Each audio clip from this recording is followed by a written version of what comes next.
Assalamualaikum Bu Ambar. Waalaikumsalam. Ini dengan Mbak Puja ya? Iya Bu. Bagaimana Mbak kabarnya? Alhamdulillah Bu, baik. Kabar Ibu sendiri gimana Bu?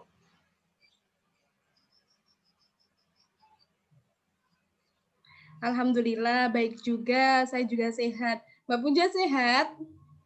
Ya sehat Bu, tapi ya gitu lumayan lemes lah.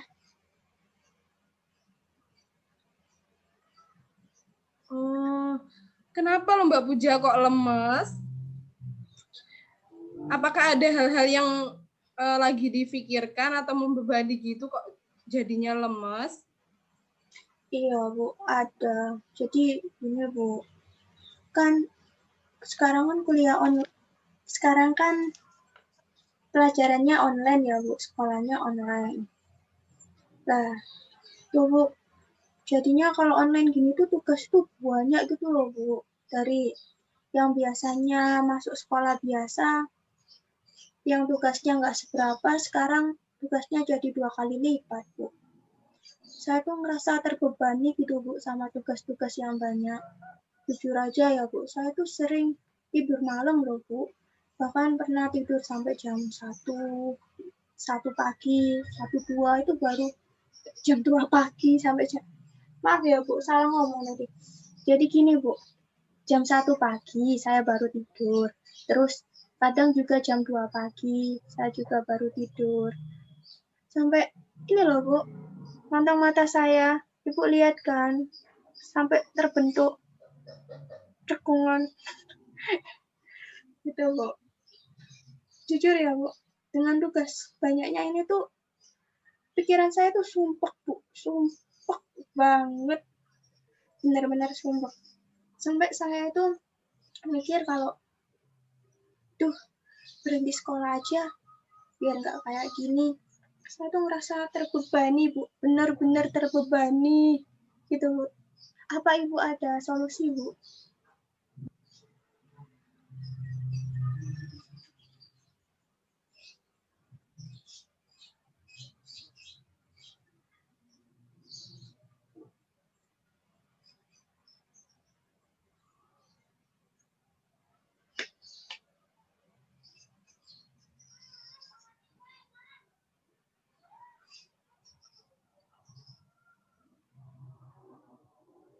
Mohon maaf Bu Ambar, apa suara saya terdengar? Ya, jadi Mbak Puja merasa terbebani dengan adanya. Iya. Ya maaf Mbak Puja, ini kayaknya sinyalnya lagi kurang baik ya. Jadi Mbak Puja ini merasa terbebani dengan adanya tugas yang diberikan oleh guru, seperti itu ya Mbak Puja? Sampai setiap kali Mbak Puja mendapatkan tugas, itu selalu bilang kayak, tugas itu membebani aku, habis itu kayak aku bisa nggak sih ngerjain ini, kayak gitu ya? Ya, jadi tadi Mbak Puja setiap ada atau menghadapi suatu tugas yang diberikan oleh guru, Mbak Puja selalu berpikir bahwa tugas itu membebani. Pasti terlintas pikiran di mana Mbak Puja itu kayak bilang tugas lagi seperti itu, sampai membuat bikin pikiran stres seperti itu. Nah, begini Mbak Puja. Ketika kita berpikir atau kita berada dalam situasi masalah, secara otomatis kita akan memperhatikan fitur yang dipilih dari situasi atau akan muncul pikiran otomatis yang keluar dari pikiran kita. Contohnya seperti tadi, saat Mbak Puja menghadapi tugas, itu selalu berpikir stres seperti tadi ya, selalu merasa terbebani seperti itulah. Dan seiring waktu, kita akan cenderung untuk terpaku pada fitur tersebut atau pikiran-pikiran tersebut, sehingga hal tersebut bisa mengabaikan aspek-aspek lain dari situasi yang sama seperti itu.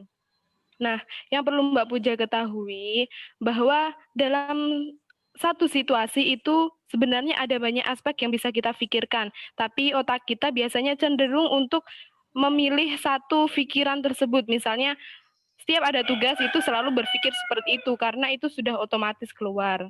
Nah, sekarang kita akan mencoba mengidentifikasi dari pikiran Mbak Puja ya yang menimbulkan masalah tadi. Maaf ya, ini anak saya. Ya, ayo. Iya, Bu, nggak Maaf apa-apa. ya. Iya, nyantai Ya, aja, Bu. jadi di sini kita akan ya ini ya membuat peragaan ya. Jadi Mbak Puja biar lebih paham juga. Apakah Mbak Puja bisa melihat benda yang saya tunjukkan saat ini? Iya, Bu, itu buku, Bu. Buku. Oh ya. Nah, sebentar ya Mbak Puja. Nah, saya ingin bertanya, saat Mbak Puja melihat pada sisi ini, kira-kira apa yang bisa Mbak Puja katakan? Bagaimana menurut Mbak Puja? Bukunya tebal, pastinya bacaannya banyak. Terus bentuknya horizontal karena ibu bawahnya kayak gini. Lah, itu pasti banyak banget isinya ya, Bu. Halaman-halamannya. Males juga bacanya, Bu. Segitu banyaknya. Ngantuk.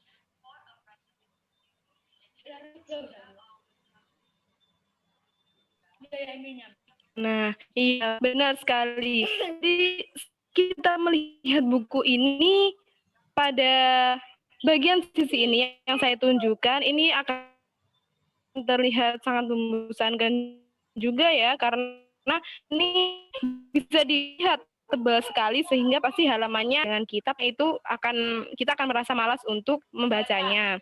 Tapi yang perlu kita sadari bahwa di buku ini kan sebenarnya ada 6 sisi. Nah, seperti itu ya Mbak Puja ya. Tapi kita cenderung terpaku pada sisi yang sedang saya tunjukkan ini, pada salah satu sisi saja, sehingga pikiran otomatis yang keluar itu ya bagian yang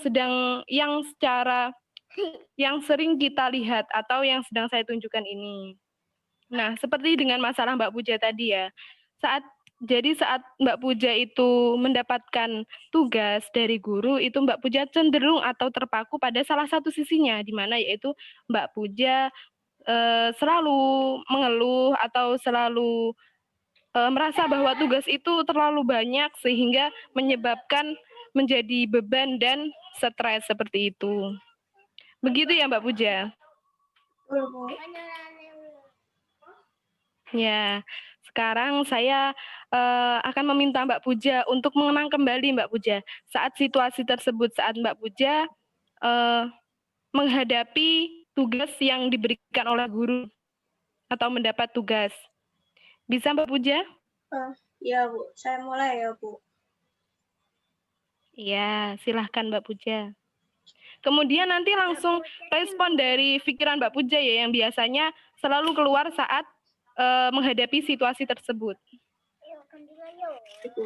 Jadi waktu ada tugas baru, dan tugas yang lama belum selesai, atau tugas yang lama udah selesai, lalu muncul tugas baru, dan itu nggak dikit tugasnya, tapi banyak banget.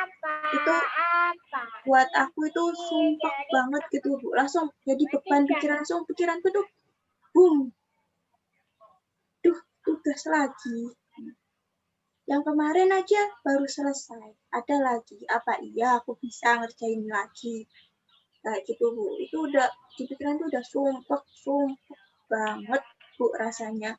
Benar-benar sumpah. Sampai kepikiran mau berhenti sekolah, Bu. Ya.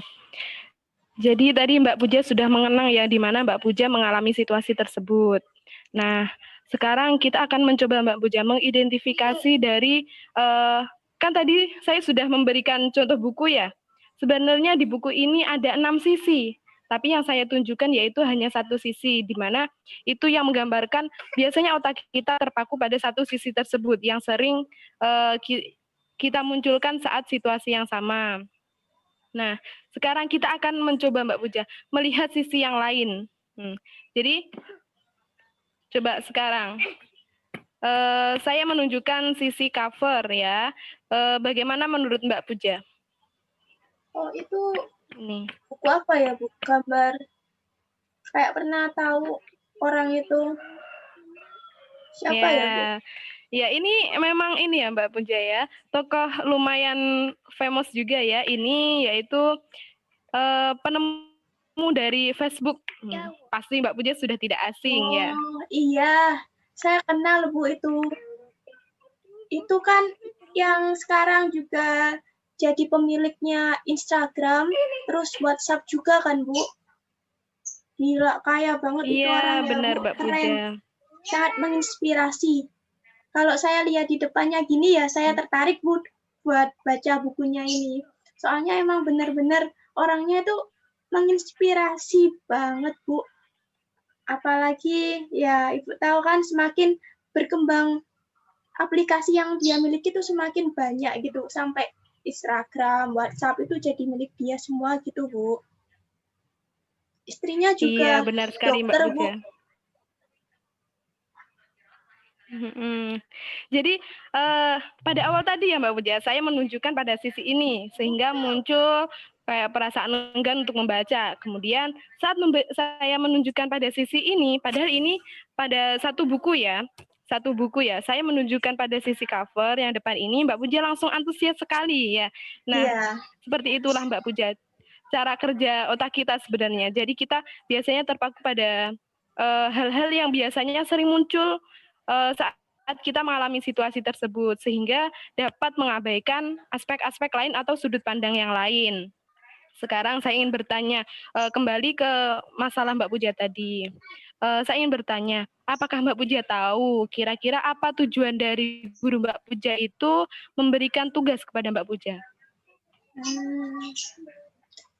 Ya, mungkin ya Bu ya, ada sih pikiran baik gitu yang terlintas di pikiran saya. Mungkin guru saya ngasih tugas itu juga maksudnya baik. Kan masa ada sih seorang guru yang pengen muridnya bodoh, pastinya kan juga pengen muridnya itu berhasil, sukses, dan semakin baik lah. Kayak gitu Bu. Lah, mungkin juga dengan adanya banyak tugas ini kan jadi terlatih ya saya, Bu. Terlatih buat kedepannya. Apalagi kan saya juga berminat untuk kuliah habis lulus SMA ini. Gitu, Bu. Jadi ya kan biar gak kaget juga kalau tugas kuliah banyak. Kan dengar-dengar kalau kuliah itu tugasnya banyak banget gitu, Bu. Ya kalau dibandingin SMA ya 2 kali lipatnya lah kuliah. Jadinya saya nggak kaget gitu, Bu. Jadi kayak terbiasa gitu. Ya, luar biasa sekali Mbak Puja. Ya, itu nilai positif atau hal positif yang sebenarnya bisa Mbak Puja pikirkan pada saat situasi di mana Mbak Puja mendapatkan tugas dari guru. Ya, seperti itu. Sudah bagus sekali Mbak Puja bisa mengidentifikasi dari hal-hal positif tersebut. Nah, sekarang kita coba Mbak Puja untuk menerapkan lagi, di mana Mbak Puja mengenang pada situasi di mana Mbak Puja menghadapi masalah, kemudian diganti Mbak Puja. Jadi Mbak Puja memasukkan sudut pandang positif tadi yang sudah Mbak Puja sebutkan untuk dimasukkan dalam atau sebagai respon saat Mbak Puja menghadapi tugas. Apakah bisa Mbak Puja? Baik, Bu. Saya coba ya, Bu ya. Iya, silahkan Mbak Puja. Jadi dengan banyaknya masalah, maaf Bu salah. Jadi dengan banyaknya masalah saya yang berupa tugas banyak dan membuat beban pikiran saya, sampai saya berpikiran mau berhenti sekolah, itu harusnya saya nggak berpikir seperti itu, karena ada hal baik yang bisa saya pikirkan, yaitu dengan adanya pekerjaan-pekerjaan rumah atau tugas-tugas yang berat itu membuat saya terlatih dan terbiasa dengan tugas-tugas yang banyak, apalagi mengetahui kedepannya saya akan kuliah. Dan juga saya menanamkan pada pikiran saya kalau mana ada sih guru yang pengen muridnya bodoh, pastinya juga pengen muridnya berhasil. Gitu, Bu. Apa benar, Bu? Iya, benar sekali Mbak Puja. Iya, benar Mbak Puja. Jadi sesuaikan dengan hal positif yang dapat Mbak Puja ambil. Nah, sekarang sudah bagus sekali. Mbak Puja juga sudah dapat menerapkannya pada situasi tersebut ya. Nah, jadi untuk selanjutnya saya akan meminta Mbak Puja untuk selalu menerapkannya di setiap harinya atau dalam setiap situasi di mana Mbak Puja mendapatkan tugas dari guru. Itu sebagai bentuk tugas rumah ya Mbak Puja. Jadi setiap mendapatkan tugas dari guru, Mbak Puja selalu memunculkan pikiran positif tersebut. Nah, yang perlu Mbak Puja yakini bahwa setiap situasi itu pasti memiliki banyak sisi Mbak Puja. Namun otak kita seperti yang tadi, otak kita selalu terpaku pada satu hal pemikiran atau sudut pandang. Jadi atau sudut pandang positif, sehingga itu akan membuat Mbak Puja lebih produktif dan untuk merasa lebih bahagia. Nah, saya akan coba ya. Kira-kira setelah Mbak Puja menerapkan tadi ya, gimana Mbak Puja rasanya setelah dapat menerapkan hal-hal positif? Rasanya itu Bu ya, lebih tenang gitu di pikiran. Jadi kayak aku nggak kepikiran kalau ini tuh beban gitu, tapi ada hal baik lagi. Ya jadinya pikiranku tuh kayak ada jalan pintas untuk hal baiknya gitu, nggak melulu buruknya. Jadi saya lebih ikhlas lagi Bu kalau ngerjain tugas, nggak ngerasa ini beban kayak gitu. Iya, benar sekali Mbak Puja. Alhamdulillah ya. Jadi kita pun sebagai umat Islam kan harus selalu bersyukur ya Mbak Puja ya. Jadi saat kita bersyukur pun itu pasti nilai-nilai positif atau pikiran positif itu selalu tertanam dalam diri kita. Seperti itu ya Mbak Puja. Iya Bu. Jadinya nanti Mbak Puja untuk menerapkan setiap kali ada tugas dari guru. Lalu nanti sebagai tindak lanjut juga, apakah kita akan melanjutkan ke sesi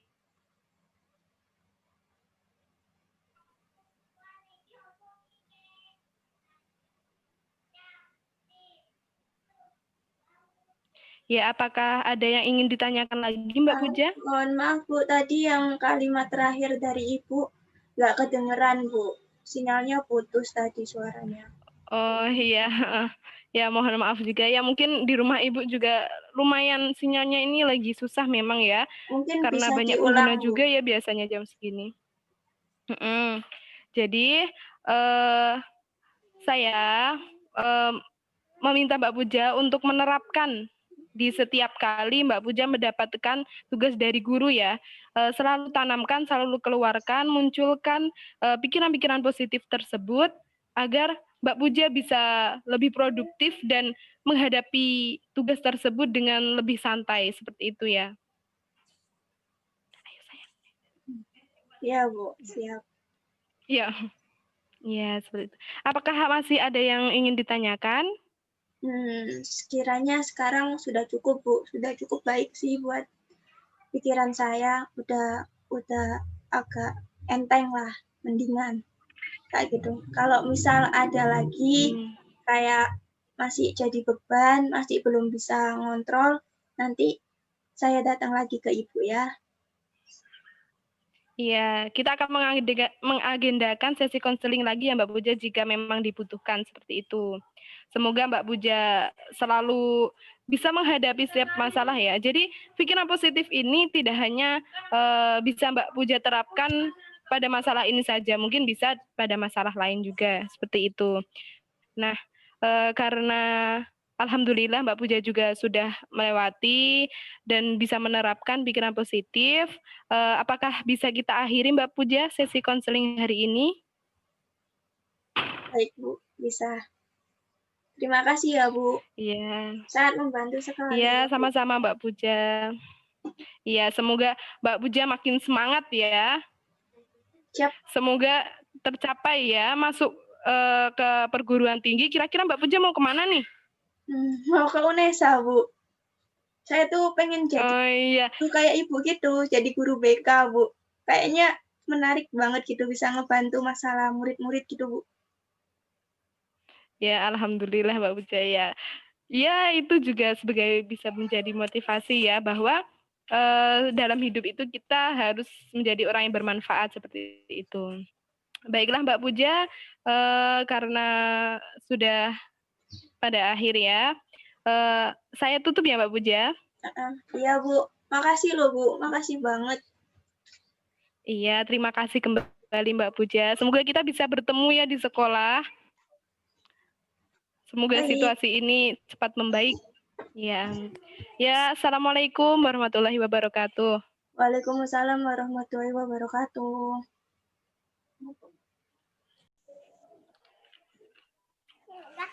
Nah, selanjutnya silahkan kepada teman-teman pengamat untuk menyampaikan hasil pengamatan dari konseling pada hari ini.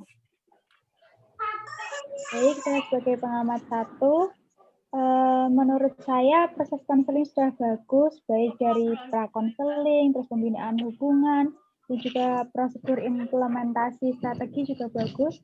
Bahkan ada nilai plus menurut saya karena konselor memberikan contoh konkret berupa buku tadi ya, menunjukkan sisi-sisi lain dari buku, supaya konseling bisa lebih mudah memahami apa yang disampaikan.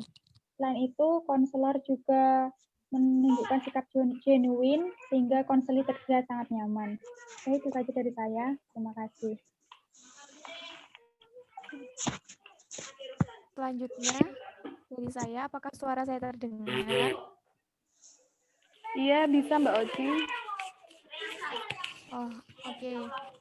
Maaf, tadi saya tidak bisa mengikuti kegiatan konseling sampai selesai dan bahkan di awal juga saya tidak bisa mengikuti karena terkendala sinyal juga di sini. Dan maaf juga saya tadi tidak bisa mengaktifkan video kamera karena memang sinyalnya terlalu buruk. Suaranya putus-putus. Oke, untuk keseluruhannya dari konseling ini saya rasa sudah cukup baik. Tidak ada yang perlu dikomentarin sih kalau menurut saya. Konselornya sudah mampu untuk menjalin hubungan yang baik dengan konseli, terus suara konselor juga terdengar dengan keras. Anda tidak memakai Semuanya menurut saya sudah baik. Sudah dari saya cukup seperti itu saja.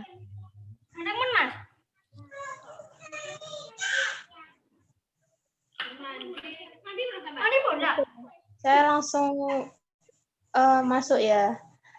Jadi Iya, menambahkan silahkan dari Mbak Nana. ya.